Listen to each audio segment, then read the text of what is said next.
Tepuk tangannya bikin saya tegang. Aduh. Selamat malam Almania. Selamat datang di Midnight Live. Hai hai hai. Malam ini Otong Setiabudi pegang kendali. Pas banget nih ya. Kondisi global lagi panas. Butuh yang gemas-gemas. Ya. Biar apa? Biar nggak cemas. Udah THR belum cair. Iran dibombardir. Ini kan bikin kita mikir. Pada naik gak nih harga ketupat? Saya makin tegang nih. Biar makin tegang, malam ini saya mau bahas soal yang tegang-tegang. Tahu nggak penonton nih? Bukan tegangan listrik, tapi kondisi geopolitik. Berat. Udah kayak beban hidup. Udahlah, langsung aja kita mulai. Ini dia Midnight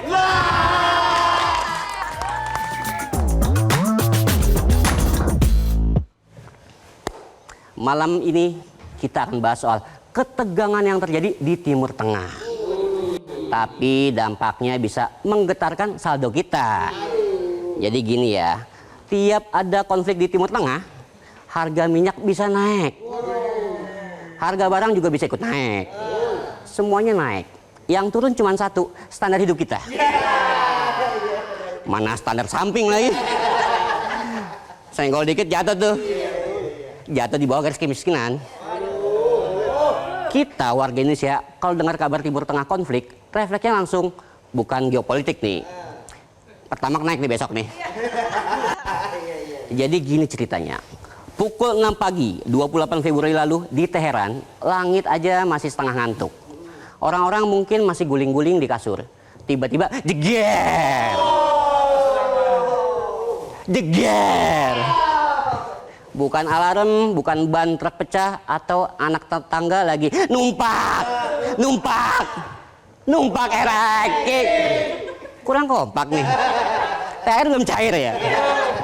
Jadi suara jeger itu suara ledakan rudal yang bikin ibu kota Iran terheran-heran. Asap hitam lebih hitam dari polusi di Jakarta. Nutupin langit Iran. Sirine bunyi gak berhenti. Udah kayak notifikasi WA keluarga. Pas lagi ngomongin warisan, warga panik menyelamatkan diri dan gak pakai lama. Berita nongol di mana-mana. Dunia jadi tahu kalau ini bukan salah titik di Google Maps, apalagi salah kirim paket. Tapi ini operasi militer yang bikin dunia kaget. Ayam. Telat kagetnya. Ujung-ujungnya mau nggak mau kita harus mantengin berita di TV. Karena kalau mantengin medsos doang, banyak hoaxnya. Jadi kita mantengin berita buat jaga-jaga. Karena di setiap eskalasi, takutnya saldo kita ikut dievakuasi. Kalau saldo penonton mah, nggak perlu dievakuasi. Udah kosong kan? Sama. Habis ledakan yang bikin Iran berantakan, Presiden Amerika Serikat Donald Trump mengumumkan operasi militer bersama Israel terhadap Iran. Dan ini bukan serangan sehari dua hari kayak nginep di puncak. Trump bilang operasi bisa berlangsung sampai 4 minggu. Bahkan lebih. Cak. Ini cangkemnya Trump enteng banget ngomongnya. 4 minggu ngumumin serangan, udah kayak ngumumin jadwal konser. Bayangin, 4 minggu buat penonton udah memenuhi syarat nunggak cicilan sekali. Kalau buat konflik Timur Tengah, 4 minggu bisa naikin harga minyak berkali-kali. Serangan awal langsung hantam pusat Teheran dan sejumlah fasilitas strategis. Otoritas Iran melaporkan ada ratusan korban jiwa dan ratusan lainnya luka-luka. Fasilitas sipil rusak, daftar korban bertambah panjang. Bahkan 7 komandan militer Iran yang kalau muncul di berita auranya gagah tak tergoyahkan, ternyata manusia biasa. Pertahanannya goyah dan mereka jadi korban. Lalu kabar paling mengguncang datang beberapa jam kemudian. Pemimpin tertinggi Iran, Ali Khamenei, wafat akibat serangan tersebut. Pemerintah Iran langsung menetapkan masa berkabung nasional. Ribuan warga mengikuti proses duka, Tangis pecah, emosi meluap. Warga Iran jelas berduka. Tapi nggak merubah suasana. Yang tadinya sudah mode waspada, bukan yang mereda malah jadi makin bahaya. Karena kematian Khamenei bukan sekedar kehilangan figur politik Iran, tapi kehilangan simbol perjuangan yang puluhan tahun memperjuangkan perlawanan terhadap Amerika. Sementara di berbagai belahan dunia, kecaman dan seruan deeskalasi bermunculan. Semua bicara soal turunkan tensi di saat emosi sudah terlalu tinggi. Emang ya, diplomasi itu kadang kayak gebetan toksik. Bilangnya, gue sebenarnya nggak mau bikin kamu sakit. Tapi ngomongnya pas kita di IGD. Apa sih sebenarnya alasan Amerika Israel serang Iran? Apa? Nggak tahu kan? Sama. Kita teleponnya Donald Trump nih ya. Nggak ada nomornya lagi. Jadi di Washington, Trump bilang serangan itu katanya buat mencegah ancaman rudal balistik Iran dan ngeberhentiin potensi pengembangan senjata nuklir. Bahasanya simpelnya nggak mau nunggu diserang duluan. Jadi Amerika nyerang duluan. Kalau di bola nih, belum diserang tapi udah counter attack. Kalau versi Israel, operasi itu diklaim sebagai langkah defensif demi jaga keselamatan warganya. Intinya sama, mereka bilang ini bukan nyari perang, tapi langkah pencegahan. Yalah bos, pencegahan kan bisa ngobrol dulu, ngopi dulu, mabar dulu. Ini pencegahan kok kirim rudal, bisa aja obor Liberty. Nah di sisi Iran, sebelum wafat, Khamenei sempat kasih pernyataan yang sekarang dikutip di mana-mana. Khamenei bilang, Amerika Serikat serang Iran bukan karena isu nuklir, tapi karena mau ambil sumber daya dan posisi strategis negaranya. Kalau dibayangin gini nih, Amerika Israel ini kayak jomblo nggak modal, lagi deketin anak CEO. Janjinya kan, saya akan kerja tulus bantu perusahaan papimu. Wah. Niat aslinya mah padahal pengen jadian. Nikah. Terus ambil alih perusahaan dah. Udah kayak deracit nih. Drama Cinangka. Drama Cina dong. Kata Khamenei, tekanan Amerika Israel terhadap Iran selama ini soal cadangan minyak dan gas. Serta posisi Iran yang punya Selat Hormuz, jalur utama perdagangan minyak dunia. Katanya, klaim ancaman nuklir itu cuma judul doang. Nggak ada daftar isinya tuh, judul doang tuh. Trump bahkan sempat membandingkan situasi Iran dengan Venezuela saat menyinggung kemungkinan perubahan rezim. Nah ini nih, kalau udah bawa-bawa perubahan rezim nih, paham lah ya arahnya kemana ya? Paham nggak? Paham dong, paham. Makanan minyak. Nyimak. Oh nyimak, itu dong. Di Dewan Keamanan PBB, rapat darurat digelar. Sejumlah negara menyerukan penghentian kekerasan dari semua pihak. Tapi jujur, pertanyaan hukumnya tetap gantung. Apakah ancaman yang diklaim Trump cukup mendesak buat membenarkan serangan preventif? Nah, Tapi mandat Dewan Keamanan. betul. Kenapa tuh? Ya anda tahu saya. Saya telepon Trump lagi nih. Ah nggak ada pulsa. Sekarang ada pulsa. Nah rapat darurat PBB kalau bawa-bawa Amerika Serikat itu ibarat temen nongkrong lo mukul anak tetangga duluan. Langsung tuh disidang di warkop kan. Semua pada bilang calm down. Tapi di belakang kita dukung yang mukul. Belum kelar kita cerna serangan pertama, belum mingkem mulut saya lagi ngoceh. Panjang naskahnya. Balasan dari Iran datang lebih cepat dari chat gebetan pas lagi ngambek. Kita ngechat satu kata, dibalasnya 3 paragraf. Iya. Rudal-rudal diluncurkan ke arah wilayah Israel. Ledakan terdengar di Yerusalem dan Beit Shemesh. Korban jiwa dilaporkan, puluhan orang terluka, bangunan rusak, kawah besar terlihat di lokasi hantaman. Ketegangan gak berhenti di sana. Di Kuwait, serangan rudal dilaporkan menewaskan personil militer Amerika Serikat yang ditempatkan di kawasan tersebut. Beberapa jet tempur Amerika dilaporkan jatuh. meski pilotnya disebut berhasil menyelamatkan diri. Nah, kan makin lebar aja nih. Kalau dilihat-lihat, Iran nekat juga ya. Bener. Udah diserang Amerika sama Israel, balasnya kemana-mana. Iya. Tapi ini saya juga bingung. Ini Iran yang berani apa emang Amerika sama Israel yang pengecut? Ya, bisa. Oh, berani keroyokan lo. Gue bilangin bapak gue lo. Bapak gue kan CEO. Latin. Akibatnya, di kawasan Teluk situasi jadi siaga tinggi. Oh, pasti. Ledakan dan pencegatan drone dilaporkan di sekitar Dubai dan Doha. Kelompok Hizbullah di Lebanon juga menyatakan dukung Iran buat lawan Israel. Konflik yang awalnya satu serangan, sekarang jadi ketegangan regional. Sebenarnya kekuatan Iran yang bikin cut itu nggak cuma nuklir, tapi jalur Selat Hormuz. Dan benar tuh ya, Iran tutup Selat Hormuz nih, pasar global langsung gonjang-ganjing.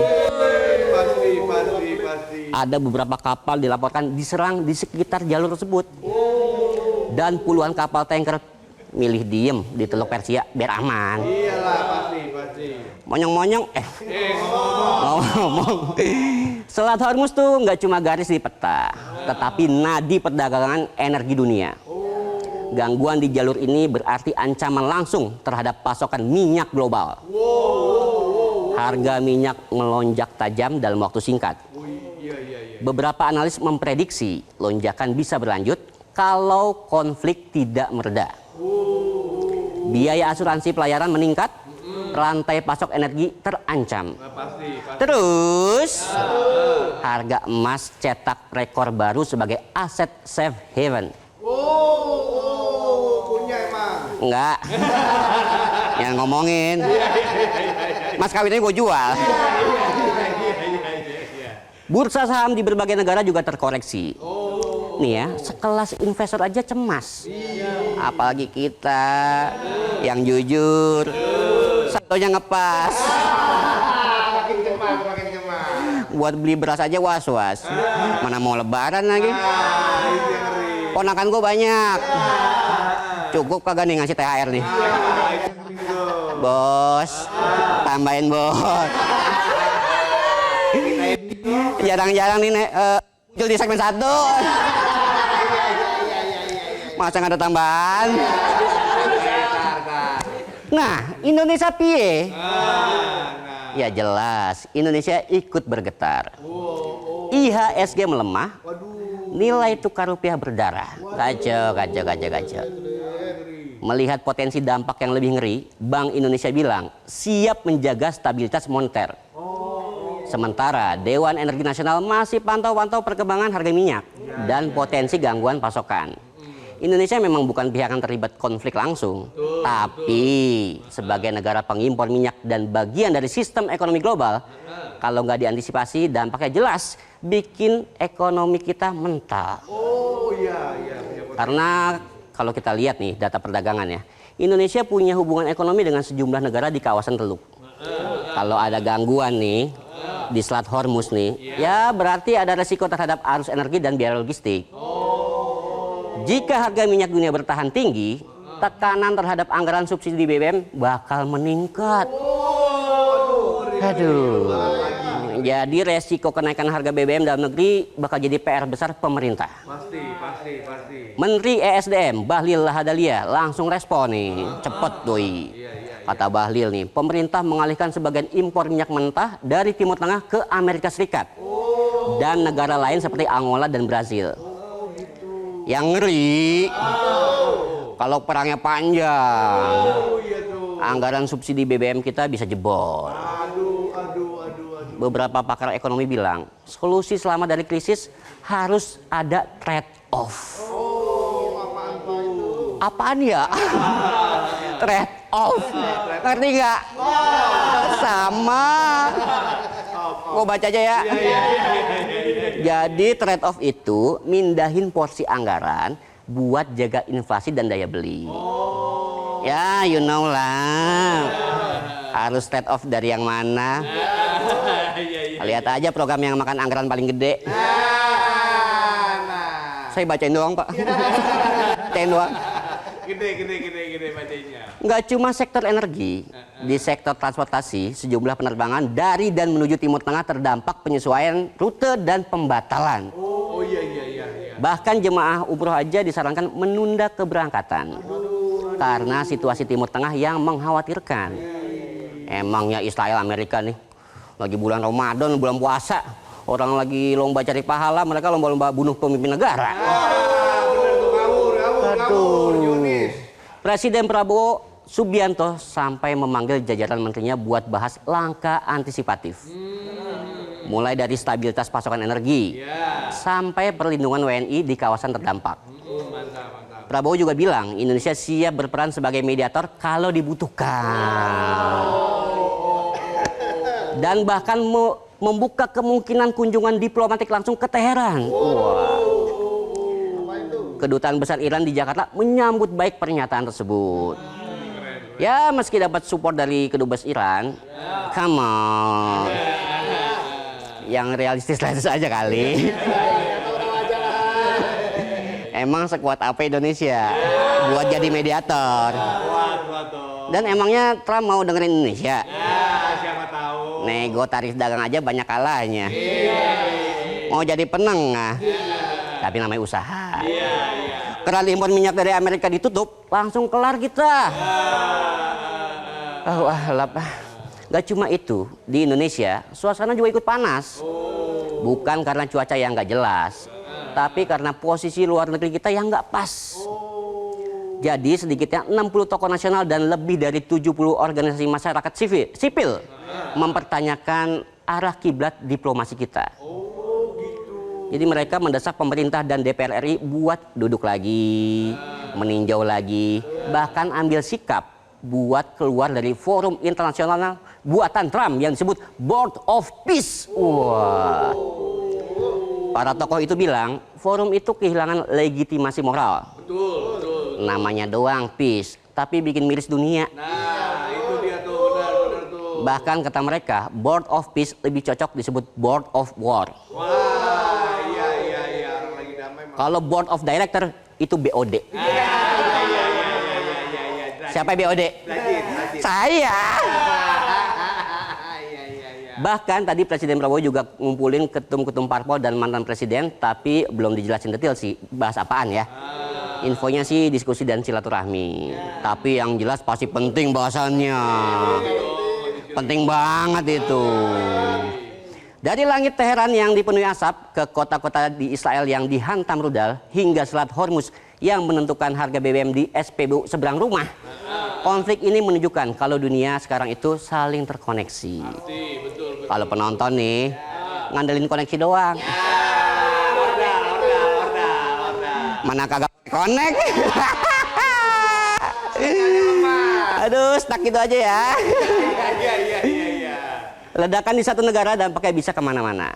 Ke pasar saham, ke anggaran negara, bahkan ke dapur warga di pelosok Indonesia. Ini bukan lagi sekadar soal siapa benar dan siapa salah, tapi soal stabilitas ekonomi, keamanan energi, dan wibawa suatu negara.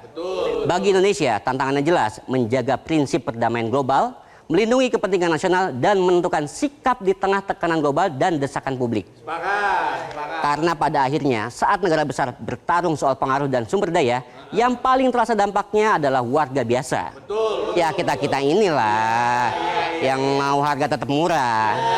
Pekerjaan tetap ada dan bisa lari culture tiap pagi buat cuci mata. Jika diplomasi kalah oleh ambisi dan kuasa, maka retak bukan hanya perdamaian dunia, tapi harapan rakyat yang ingin hidup sederhana dan sejahtera. Perdamaian.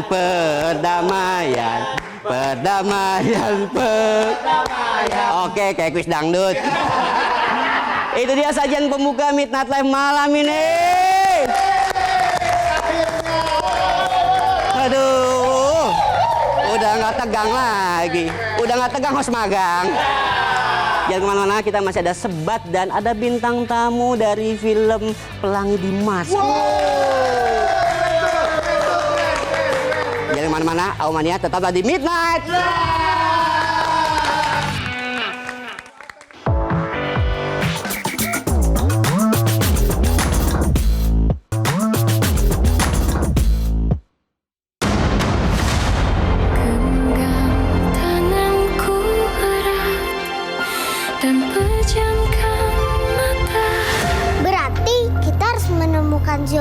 Omega ya bunda? Iya Pelangi, zeolit Omega adalah tiket kita pulang ke bumi dan bertemu lagi sama ayah kamu. Lalu kita bawa mineral itu ke pesawat yang telah Ibu Pratiwi siapkan untuk kita Dan meluncur pulang ke bumi.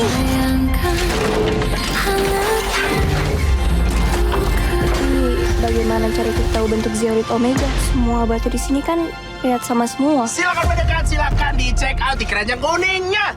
Ini kita ada zeolit Omega. Hey, Fit, ya, tidak mungkin berbohong. Makanan. Aduh, saya datang untuk mencicipi masakan. Aku Kici. Kici itu robot Korea. Halo. Memang aku Idura. Followersku jutaan. Sulil mau dihancurkan, Sulil hanya bisa membuat kekacauan. Ini adalah karya seni Yoman yang akan mengguncang dunia. You little liar, Pelangi. There is nothing. Itu film apaan bagus banget. Kayak film Hollywood ya. Tapi sebenarnya yang bikin orang Indonesia ini dia orangnya. Udah ada Mas Bimo sebagai pengisi suara dari Batik ya, robot Batik. Ada Mas Denny sebagai produsernya dan juga Mas Dimitri sebagai pengisi suara robot Sulil. Nih aku ke Mas Denny dulu nih. Film bagus gini lama banget tayangnya. Saya tungguin. Ini boleh diceritain lah tentang film ini nih. Ini kenapa di Mars? Emang di bumi perang dunia apa gimana nih? Silakan Mas Denny. Jadi ide awalnya itu kita inisiasi proyek ini dari 2020. Dan saya berangkat dengan kegelisahan personal. Waktu itu saya ngajak anak saya nonton bioskop. Dia pengen nonton film Indonesia, tapi pilihannya nggak ada. Nah, at the time saya merasa bahwa kids and family movie itu undersupply di Indonesia. Nah, kemudian bertemu sama Upi, sutradaranya. Upi menarasikan ide ini. Karena dia memang tumbuh dengan film-film sci-fi begitu ya. Jadi ketemu tuh kegelisahan Upi sama kegelisahan saya. Nah, di tahun 2020 kan memang udah dinarasikan ada anak Indonesia lahir di Mars, bawa ukulele, kemudian dia menjalankan misinya di Mars untuk menyelamatkan bumi. Kejadian itu di tahun 2100. Nah, pertanyaan saya waktu itu, gimana cara kita bikinnya? Nah, kemudian kita menemukan bahwa ada satu teknologi yang sedang berkembang di seluruh dunia. Pertama kali dipakai oleh Mandalorian di Hollywood. Namanya virtual production. Nah, kemudian kita exercise, kita develop naskah, kita develop teknologi, kita kumpulin tim untuk bikin virtual asset development. Long story short, dari 2020 ke 2023, kita diawali dengan kita bikin first teaser. Kita belum punya studio, jadi kita sewa studio kosong, sewa LED, kemudian kita sewa komputer, kita bentuk tim, nah kita hasilkan satu teaser. Sebelum teaser itu kita udah exercise sama video klip. Udah banyak video klip yang kita buat. Kemudian 2022 kita rilis first teaser, ada di YouTube.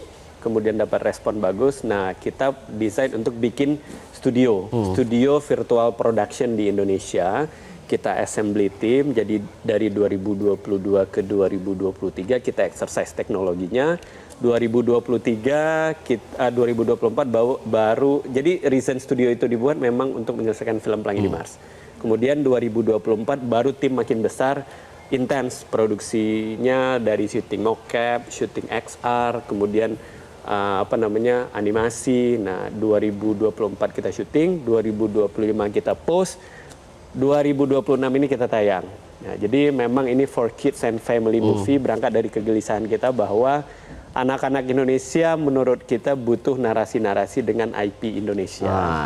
Dan dengan IP yang lahir di Indonesia, robot-robot biasanya cenderung lebih gampang disukai anak-anak. Karena sejauh ini kita lihat kalau kita masuk ke toko mainan itu nggak ada IP Indonesia, semuanya dari luar. Nah, harapannya nanti film ini bisa compete sama IP dari luar. Jadi robot-robot tadi nggak ada alien ya? Nggak ada. Ya mungkin yang kedua ada alien nih. Jadi alien bisa dikenal nih. Siap. Kalau jadi Bisa alien di-casting, bisa. ya? Nih Mas Bimo ini king of voice over. Jadi isi suara di sini pasti jaminan mutu. Ya. Bapak itu Bapak. Oh bapak ya. Ya sekarang anaknya. Gimana nih awal langsung ikut project ini? Apakah lihat skrip dulu langsung tertarik atau Aktor intelektualnya beliau. Wah. Iya, Mas Dendi ngontek, waktu itu Pak Dendi ngontek, cukup kaget juga. Wah, menarik nih gitu, ngisi suara robot gitu. Yang mana jarang banget untuk ngisi suara film gitu ya. Yang biasanya bermain di iklan, suara-suaranya tuh main di iklan, dan sekarang dapat tantangan untuk ngisi suara robot di film yang 100% karya anak bangsa gitu kan. Lebih ke mentalnya sih ini gitu. Kalau teknik ya mudah-mudahan bisa dipelajari seiring berjalannya waktu gitu. Itu aja sih sebenarnya pressure-nya jadi wah ini tuh nggak sembarangan nih project nih gitu. Dengan sejarahnya, dengan kan teasernya dari tahun berapa tuh Pak? 2022. Coming soon. Iya, coming soon dulu nih gitu. Akhirnya ujung-ujungnya ikut berpartisipasi itu aja sih. Mental yang diuji banget pada waktu itu gitu. Coba suara robot batik gimana nih di sini? Ini yang apa mau ngomongnya apa kira-kira? Midnight Live. Oh. Halo warga bumi, terutama yang nonton Midnight Live. Jangan lupa ya, tonton terus Midnight Live. Nanti ketemu batik di Pelangi di Mars. Monggo. Bisa berubah suaranya ya. Ada budget nih Pak soalnya. Aduh, mana? Agak Ada ya Pak. Iya. Kalau suruh minta tolong doang Pak. Ini THR belum cair. Ini kalau Mas Dingin lebih aneh lagi nih. Dancer dan koreografer nih. Iya. Jadi perannya di sini selain pengisi suara jadi body actor ya? Jadi body actornya juga. Ngerti nggak? Saya juga ngerti itu apa sih? Jadi gimana? Basically kalau sebagai body actor, kita dari awal meminta untuk memakai pakaian yang super duper ketat dan menggerakkan seperti kita adalah robotnya sendiri. Kayak kebetulan Tangan 6. Yes. Kayak kebetulan karakter aku Sulil, itu robot yang punya tangan 6 kecil dan tangannya tuh bukan terbentuk seperti sendi-sendi manusia biasa ya, tapi dari kayak oktopus gitu ya Kak ya. Jadi dari awal kayak kita body actor tuh harus sesuai gimana kita menghidupin si karakter ini, memberi nyawa ke gerakan dia. Jadi dari gerakannya pun terlihat, oh ini asli gitu. Ke Mas Dani lagi ya. Kenapa milih nih, sorry ya, ini sci-fi nih, kan agak jarang nih di Indonesia nih, apalagi buat film anak nih kan, kenapa milih genre itu? Saya percaya bahwa science fiction itu menembus batas-batas imajinasi. Jadi menurut saya masyarakat atau anak Indonesia butuh itu. Jadi bangsa yang besar itu bangsa yang nggak membatasi imajinasi anak-anaknya. Jadi kalau kita bicara sci-fi itu kan kita bicara kemungkinan-kemungkinan yang akan terjadi masa depan gitu ya. Misalnya kita ngelihat video call pertama kali itu pasti dari film sci-fi. ChatGPT dalam bentuk sekarang itu kita udah pernah lihat juga dulu di film Her misalnya. Gitu. Jadi kan kita bicara kemungkinan-kemungkinan. Karena ini for kids and family, jadi kita ngerasa sci-fi akan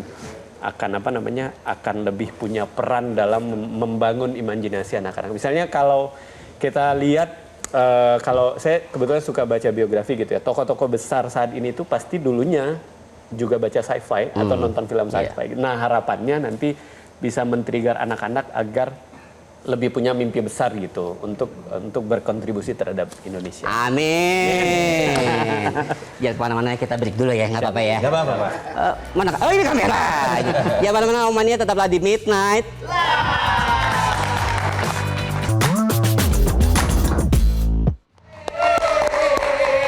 Kembali lagi di Midnight Live bareng bareng saya Otong Setiabudi. Rame banget tuh di sana. Seperti biasa lah hari Selasa nih. Masa kita nggak bacain komentar Aumania? Langsung aja lah. Ini kita mulai Sebat Selasa baca komentar.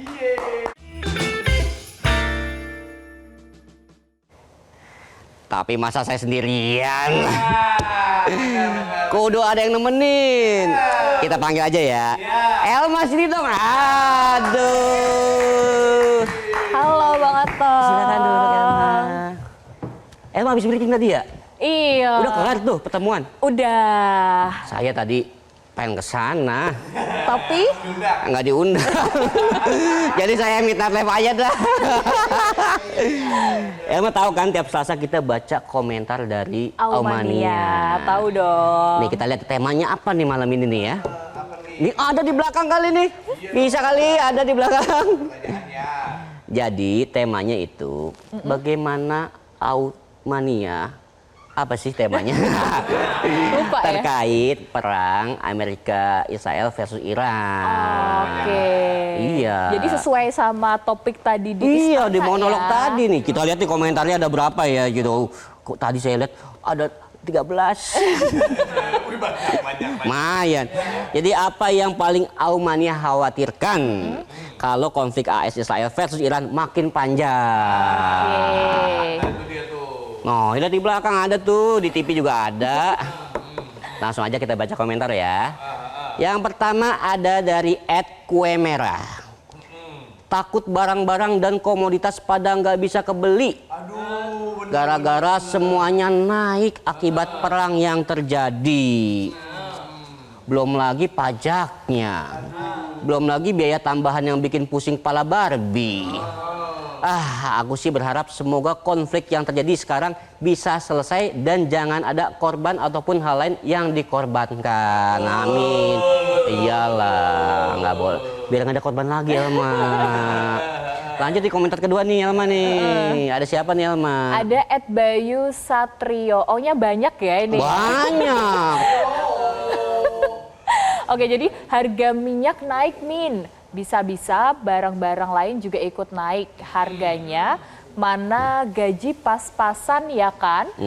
Bisa-bisa lembur tiap hari ini mah buat bayar cicilan. Waduh, kayak penonton aja nih, lembur tiap hari nggak dibayar. Ini masih mending ya lembur dibayar ya? Iya. Emang penonton nggak dibayar? THR belum cair? Belum. Jadi masukin kulkas. Biar cair. Yang ketiga nih ada dari @cerahprihandi. Ya elah bang, nggak ada perang aja kita khawatir apa-apa bakal mahal. Lah ini segala ada perang. Kita yang udah hidup apa-apa dibikin sulit sama pemerintah sendiri, ini ditambah dibikin sulit sama negara lain. Cepet-cepet selesai deh biar hidup kita bisa adem ayem aja. BTW THR gua belum cair nih. Gimana dong? Curhat. Emangnya saya CEO Anda?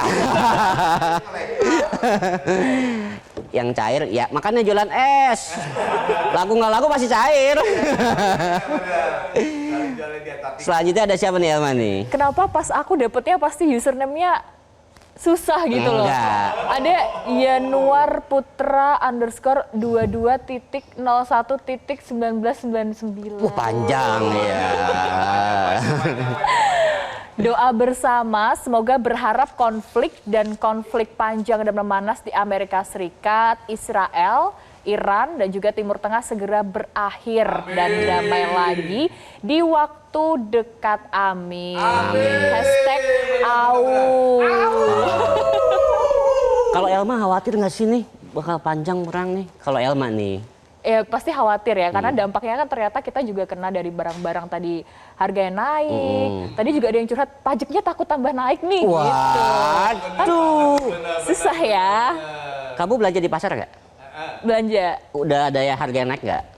Kemarin sih kalau karena mau lebaran itu emang beberapa harga juga naik. Ini kok jadi aku yang diwawancara Ya salah. Iya mungkin kayak cabai itu juga naik. Terus mau lebaran juga kan ini daging-daging. Jadi memang ada beberapa faktor yang membuat harga-harga di pasar ini naik, Bang Otong. Emang Bang Otong nggak? Cabai naik emang? Cabai naik. Emang suka pedes berarti ya?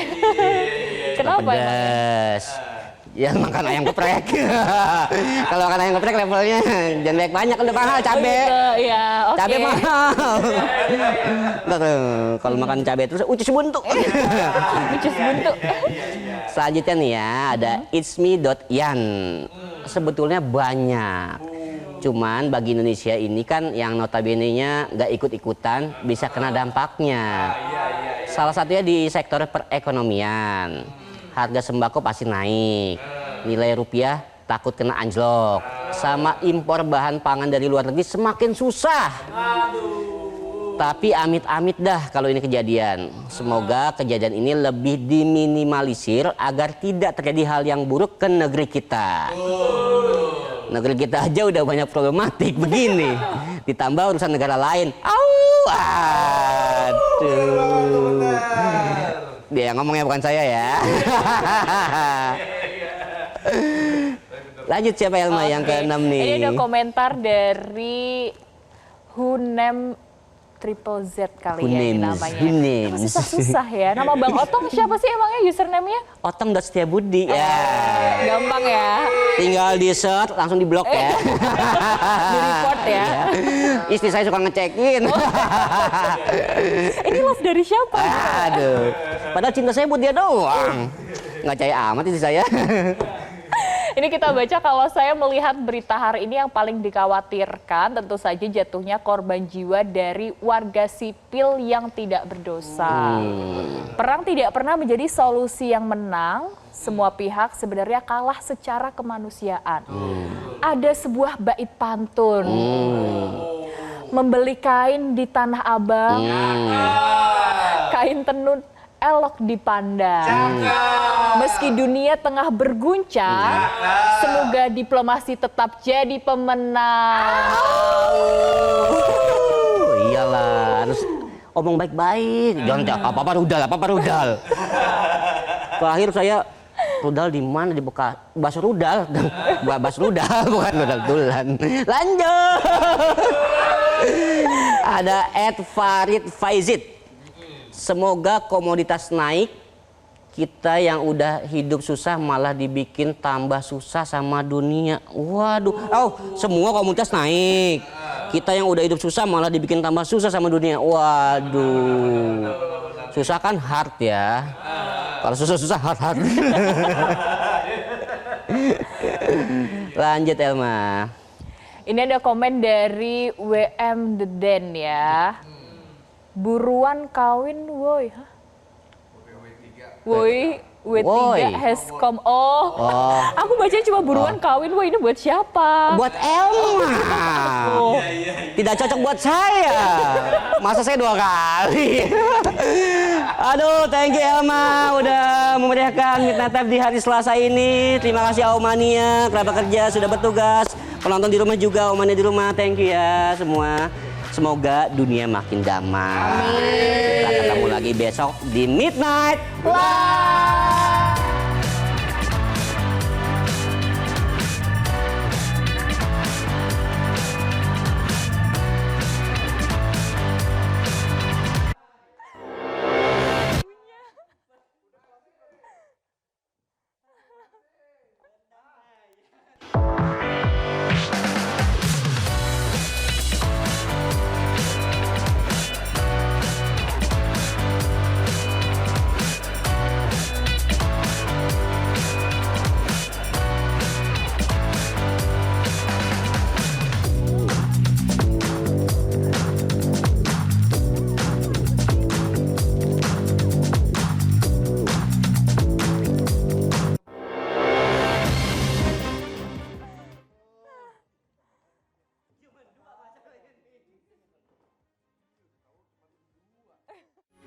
Metro TV. Jelajahi cara baru mendapatkan informasi. Download Metro TV Extend sekarang.